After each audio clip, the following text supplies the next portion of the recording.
Nelson Mandela. Education is the most powerful weapon which you can use to change the world. Do not judge me by my successes.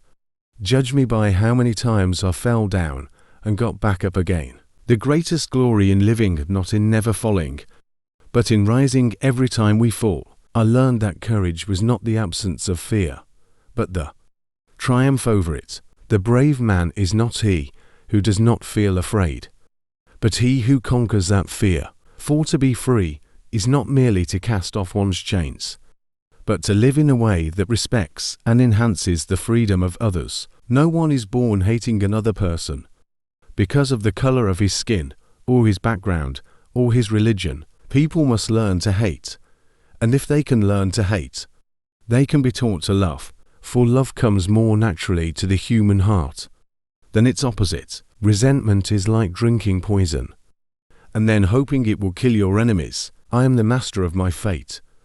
I am the captain of my soul. A good head and a good heart are always a formidable combination.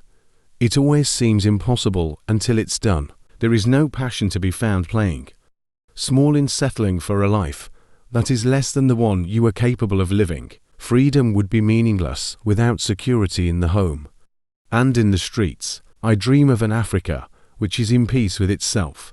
We can change the world and make it a better place.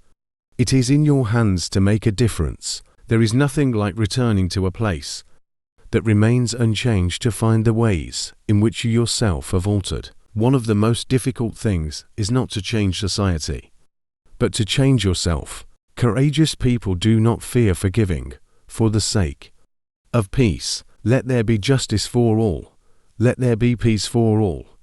Let there be work, bread, water, and salt for all. A winner is a dreamer who never gives up. I stand here before you not as a prophet, but as a humble servant of you, the people. Your tireless and heroic sacrifices have made it possible for me to be here today. I, therefore, place the remaining years of my life in your hands.